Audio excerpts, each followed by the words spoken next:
అందరికీ నమస్కారం. నా పేరు మాధురి. మీరు చూస్తుంది సుమన్ టీవీ నెట్వర్క్. ఈ రోజు మనం డీటెయిల్డ్‌గా నరాల బలహీనత, నరాల వీక్‌నెస్ ఇలాంటివి చాలా రకాల సమస్యలు ఉంటూ ఉంటాయి. నరాల రిలేటెడ్‌గా. మరి వీటన్నిటి గురించి మనకి డీటెయిల్డ్‌గా ఎక్స్‌ప్లెయిన్ చేయడానికి మనతో పాటు ఉన్నారు హోమియో ఫిజిషియన్ డాక్టర్ చేతన్ గారు. నమస్కారం డాక్టర్ గారు. నమస్తే మేడం. డాక్టర్ గారు, నరాల బలహీనత ఈ మధ్య కాలంలో ఎక్కువ వినిపిస్తూ ఉన్నాము. అసలు నరాల బలహీనత అంటే ఏంటండి అసలు? ఇప్పుడు ఎవరికన్నా ఫీవర్ వచ్చింది అనుకోండి, వాళ్ళకి జర నీరసంగా ఉంటుంది కదా, వాళ్ళు ఏమనుకుంటారు, అరే నాకు నరాలు ఎఫెక్ట్ అయిపోయినాయి అనేసి అనుకుంటారు. మళ్ళీ కొందరికి కాళ్ళు లాగడం ఉందనుకోండి, నరాల వల్లనే లాగుతున్నాయి అనుకుంటారు. కొందరికి జర ఎక్కువ యాక్టివ్ అనిపిస్తలేదు, అయితే కూడా నరాల ప్రాబ్లం అనుకుంటారు. కానీ ఎన్నోసార్లు నరాల ప్రాబ్లం ఉండొచ్చు, ఎన్నోసార్లు ఉండకపోవచ్చు. ఇప్పుడు ఒక పేషెంట్కి కాళ్ళు లాగడం ఉండే, ఇక్కడ నడుము నుంచి కింద వరకు కాళ్ళు లాగడం ఉండే. ఆ పేషెంట్ ఏమనుకున్నారు, నరాల ప్రాబ్లం ఉందనుకున్నారు.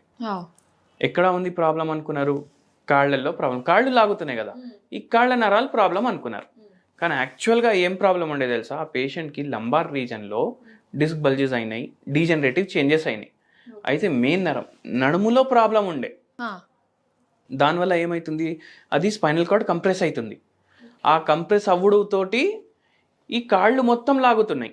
కరెంట్ అయితే ఇడికెళ్ళే వస్తారు కదా, నరాలు ఏం చేస్తాయి, బ్లడ్ క్యారీ చేయవు ఇక్కడక్కడ, ఓన్లీ కరెంట్ పాస్ చేస్తాయి. ఇప్పుడు మనం చేతులు ఊపడానికి కూడా, తినడానికి, మింగడానికి, ఇవన్నిటికీ నరాలు కరెక్ట్గా పనిచేయాలి. అయితే ఇది మొత్తం బాడీ మొత్తం దేని మీద నడుస్తుంది, కరెంట్ మీద నడుస్తుంది. ఇప్పుడు ఇక్కడ మెయిన్ నరం ప్రెస్ అవుతుందంటే సరిగా కరెంట్ ఏమో కాళ్ళ వరకు పాస్ అవుతలేదు. అయితే ఇప్పుడు పేషెంట్లు కొందరు అట్లా మిస్టేక్ చేసుకుంటారు, ఏంది కాళ్ళల్లో ఉంది ప్రాబ్లం అనుకుంటారు, కానీ యాక్చువల్ ప్రాబ్లం ఇక్కడ ఉంది. ఇప్పుడు ఈ చేతులు ఫింగర్ టిప్స్లో తిమ్మిర్లు వస్తాయి కదా, ప్రాబ్లం ఇక్కడ ఉండొచ్చు. షుగర్ వ్యాధి ఉందంటే ఇక్కడ పెరిఫరల్ న్యూరోపతి వల్ల ఇక్కడ ఉండొచ్చు, కానీ మాక్సిమం కేసెస్లో ఎక్కడ ఉంటుంది ప్రాబ్లం, మెడలో ఉంటుంది. ఎందుకంటే మెయిన్ నరం మెడలో ఉంది, అక్కడ కంప్రెషన్ వల్ల ఇక్కడ అవుతుంది. మళ్ళీ కొందరు పేషెంట్లు ఏమంటారు, మాకు చక్కర్లు వస్తున్నాయి అంటారు. మాకు చక్కర్లు వస్తున్నాయి అనేసి వాళ్ళు ఏమనుకుంటారు, ఏదో బ్రెయిన్లో ఏమైనా అయిపోయింది అనుకుంటారు. అది కూడా మెడలో ఒక్కొక్కసారి ప్రాబ్లం ఉంటుంది, ఒక్కొక్కసారి చెవిలో ప్రాబ్లం ఉంటుంది, దానివల్ల అట్లా చక్కర్లు రావడం ఉంటుంది, స్పాండిలోసిస్ అట్లా. మళ్ళీ ఒక విచిత్రం కేసు చెప్తాను మీకు. ఒక పేషెంట్కి ఫుల్ డే హెడేక్, ఏ మందు వేసుకున్నా తగ్గుతలేదు. అది హెడేక్ ఎందుకు అయింది తెలుసా మీకు? జనరల్గా పేషెంట్ ఏమనుకుంటుండే, నేను సరిగా పడుకుంటలేదు, నాకు మైగ్రేన్ అయిపోయింది, సైనస్ ఉంది, దానివల్ల హెడేక్. అట్లా రాలేదు. ఫేషియల్ నర్వ్ అనేసి ఒక నరం ఉంటుంది, ఫేషియల్ నర్వ్ అనేసి ఒక నరము ఇక్కడ ఫేస్ పైన పాస్ అవుతుంది. అయితే ఏమైందంటే విజ్డమ్ టూత్ ఉంటాయి, ఐడియా ఉందా మీకు? ఇక్కడ వెనకాల ఇక్కడ 2 పైన ఉంటాయి, 2 ఏమో కింద ఉంటాయి. అవి పీకేయాలి అనేసి వాళ్ళ డెంటిస్ట్ ఏమో సజెస్ట్ చేసిండ్రు. అవి పీకేసిండ్రు. అవి పీకితే ఏమైందంటే ఈ ఫేషియల్ నర్వ్ ఉంటుంది కదా, దాని ఫైబర్లు, ఆ నరాల ఫైబర్లు ఇక్కడ సప్లై చేస్తుండే అనమాట, అవి ట్రిగర్ అయిపోయినాయి, అవి డ్యామేజ్ అయినాయి. అయితే ఆ పేషెంట్కి ట్రైజెమైనల్ న్యూరాలజీ అనేసి ఒక కండిషన్ అయింది, ఈ నరాలకి సంబంధించిందే. అంటే ఏమైపోతుంది దానివల్ల ఫుల్ డే హెడేక్ ఉంటుంది, ఇంకా భరించలేని తలనొప్పి ఉంటుంది. అయితే దానికి పర్మనెంట్ ట్రీట్మెంట్ కూడా లేదు వేరే దాంట్లో. హోమియోపతిలో చాలా మంచి ట్రీట్మెంట్ ఉంటుంది. వాళ్ళు ఏమంటారు, ఈ నరాన్ని కట్ చేసేద్దాం, మొత్తానికి కట్ చేసేస్తే ఇంకా మీకు హెడేక్ ఉండదు అంటారు. కానీ కొందరు మళ్ళీ స్పర్శ కూడా ఉండదు, తర్వాత కట్ చేస్తే ఈ సైడ్ స్పర్శ కూడా ఉండదు, ఐస్ కూడా ఎఫెక్ట్ అవ్వచ్చు, క్లోజ్ ఓపెన్ ప్రాబ్లం అవ్వచ్చు ఆపరేషన్ చేపిస్తే. అయితే మన దగ్గర వచ్చిండ్రు, మన దగ్గర హోమియోపతి మందులు వాడినరు, 1 year మందులు వాడినరు. ఫస్ట్ 4 monthsలో సిమ్టమ్స్ అన్ని డిసపియర్ అయిపోయినాయి, మెల్లమెల్లగా పూర్తిగా తగ్గిపోయింది. దాని తర్వాత 1 year తర్వాత మనం హోమియోపతి మందులు కూడా ఆపేసినాం. ఎందుకైతే ఈ నరాల ప్రాబ్లమ్స్ అంటే ఇట్లా ట్రూత్ ఎక్స్ట్రాక్షన్ వల్ల కూడా నరాల ప్రాబ్లం అవ్వచ్చు. మళ్ళీ మనం పిల్లో సరిగా పెట్టుకోక, కొందరికి గట్టి పిల్లోలు కావాలి, అరే మాకు గట్టిది కావాలి లేకపోతే మాకు నిద్ర రాదు అంటారు. అట్లాంటి వాళ్ళకి కూడా అవుతుంది. ఇప్పుడు ఎన్నోసార్లు ఏమవుతుంది, స్ట్రెస్లో వెళ్ళిపోతాడు పేషెంట్, ఏం ఆలోచించినా ఒక సమాధానం రాదు ఆయనకు. అట్లాంటప్పుడు కూడా స్ట్రెస్ వల్ల కూడా ఒక్కొక్కసారి నరాల ప్రాబ్లం వస్తుంది, బీపీ వ్యాధి వల్ల వస్తుంది, బీపీ గోళీలు వేసుకోవడం వల్ల నరాల ప్రాబ్లం అవుతుంది. మళ్ళీ షుగర్ గోళీలు, దానివల్ల కూడా నరాలు ఎఫెక్ట్ అవుతాయి. అంటే ఇది పలానా ఏజ్ వాళ్ళకి మాత్రమే వస్తుంది అనుకోవడానికి లేదు. అయితే లేదు ఎవరికన్నా రావచ్చు. సో ఇప్పుడు ఒక సిండ్రోమ్ కూడా నడుస్తుంది, జీబీ సిండ్రోమ్ అనేసి, గలెన్ బార్ సిండ్రోమ్ అనేసి. ఇప్పుడు చాలా మందికి అది ఎఫెక్ట్ చేస్తుంది. అది కూడా నరాలనే ఎఫెక్ట్ చేస్తుంది. అంటే కరెంట్ పాస్ అవుతుంది కదా నరాలది, అది సరిగా పాస్ అవుతలేదు. ఎందుకంటే పేషెంట్ల మైలిన్ షీట్ డ్యామేజ్ అవుతుంది, ఆటో ఇమ్యూన్ డిసీజ్ లాగా వస్తుందన్నమాట. అంటే రీజన్ ఏంటంటారు ఈ డిసీజ్ రావడానికి? ఈ డిసీజ్ రావడానికి రీజన్ ఏంటంటే, ఇప్పుడు కోవిడ్లో మనం ట్రీట్మెంట్లు తీసుకున్నాం, స్టెరాయిడ్లు వేసుకున్నాం, వ్యాక్సిన్లు తీసుకున్నాం, మళ్ళీ కోవిడ్ తోటి మొత్తం డెత్ని చూసి మళ్ళీ రిటర్న్ వచ్చినాం. అవును. అయితే అట్లాంటి వల్ల బాడీలో ఏమేమి ఎఫెక్ట్లు అవుతున్నాయి ఇప్పుడు వరకు తెలియదు. ఇప్పుడు ఎట్లయిపోయిందంటే, ఒక పేషెంట్కి ఇప్పుడు వెయిట్ లాస్ కోసం ఇంత బాధపడతారు కదా కొందరు, అరే వెయిట్ లాస్ అయితే లేదు 98 kgs ఉండే ఒక పేషెంట్ కోవిడ్ తర్వాత ఆయనకు నెలకు ఒకసారి జలుబు వస్తుంది, నెలకు ఒకసారి దగ్గు వస్తుంది. ఇప్పుడు 70 kgsకి వచ్చేసిండు ఆయన, ఏం చేయకుండా. అంటే ఏ బాడీలో ఎట్లా ఎఫెక్ట్ అవుతుంది మనకు తెలియదు ఇప్పుడు వరకు. అయితే దీనికి క్యూర్ అంటే ఎలా చేయగలం అంటారు మన దగ్గర? హోమియోపతిలో మేమేం నమ్ముతామంటే, రోగాలు వేరే వేరే కాదు. ఇప్పుడు దెబ్బ కాళ్ళలో తగిలింది అనుకోండి, కాళ్ళ దెబ్బ గట్టిగా తగిలింది, బాగా బ్లడ్ వచ్చింది, సూచర్ లేచిండ్రు, వోండ్ హీలింగ్ అయినప్పుడు వరకు మనకు జర నీరసంగా ఉంటుందా లేదా? ఉంటుంది. మళ్ళీ మనం స్పేర్ పార్ట్ లాగా ఓన్లీ కాళ్ళని ఎందుకు ట్రీట్మెంట్ ఇవ్వాలి? మనిషికి ట్రీట్మెంట్ ఇవ్వాలి, అవునా కాదా? ఇప్పుడు ప్యాన్క్రియాటైటిస్ అయింది అనుకోండి, ప్యాన్క్రియాస్లో ఇన్ఫ్లమేషన్ అయింది, దాంతో కడుపు నొప్పి అయితే ఉంటుంది, బాడీ మొత్తం కూడా ఎఫెక్ట్ అవుతుంది కదా, అనీజీ ఉంటుంది బాడీ, ఏ పార్ట్లో ప్రాబ్లం. ఓన్లీ ప్యాన్క్రియాస్కి ట్రీట్మెంట్ ఎందుకు ఇవ్వాలి?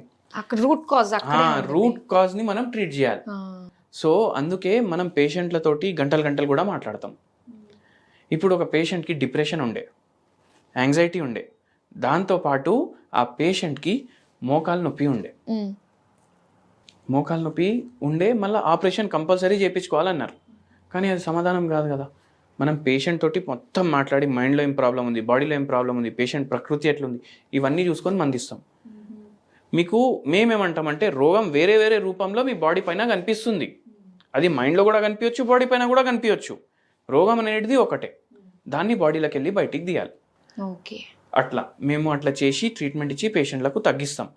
మళ్ళీ ఒక మంచి హోమ్ రెమెడీ కూడా చెప్తాను నేను, నరాల బలహీనతకి చాలా మంచిగా పనిచేస్తుంది. ఓకే.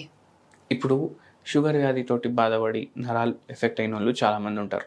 ఒక పేషెంట్ ఎట్లొచ్చిండ్రు, సార్ నాకు స్పర్శ తెలుస్తలేదు పాదాల కింద, నేను నడుస్తుంటే గాల్లో తేలినట్టు ఉంటుంది అనేసి అంటున్నారు.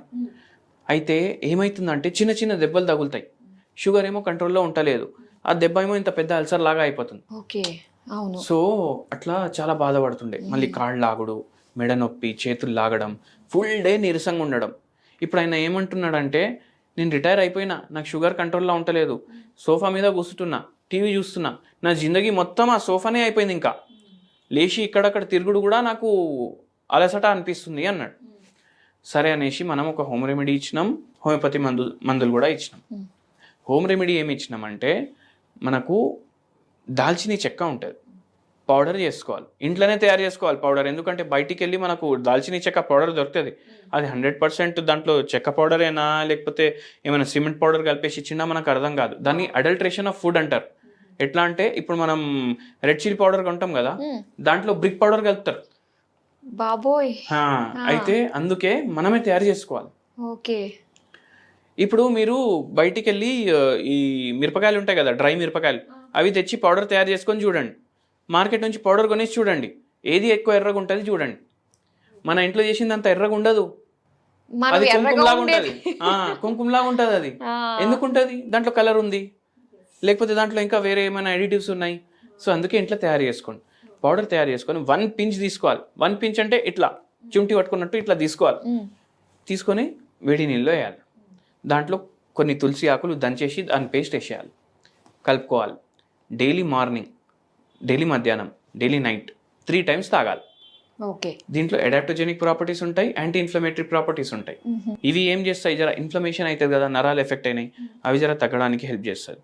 మళ్ళీ ఆక్సిడేటివ్ స్ట్రెస్ అనేది ఉంటుంది, అది తగ్గించడానికి హెల్ప్ చేస్తుంది. సో ఈ పేషెంట్కి కూడా చెప్పినాం, మళ్ళీ హోమియోపతి మెడిసిన్ కూడా ఇస్తాం.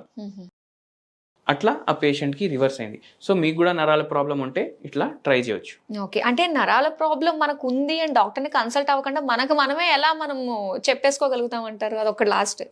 ఇప్పుడు మనం చెప్పుకోవాలంటే కష్టం, ఎందుకంటే ఎన్నోసార్లు డాక్టర్లకి ఏం రోగం ఉంది అర్థం కాదు, ఇన్నేళ్ళ చదివిన తర్వాత, ఇన్నేళ్ళ ప్రాక్టీస్ చేసిన తర్వాత. సో మీరు డెసిషన్కి రాకండి ఇంటికాడ ఉండి అరే నాకు కాళ్ళు లాగుతున్నాయి, నాకు నరాలు ఎఫెక్ట్ అయినాయి అనేసి అనుకోకండి. అది వెరికోస్ వెయిన్స్ కూడా ఉండొచ్చు కదా, ఓకే.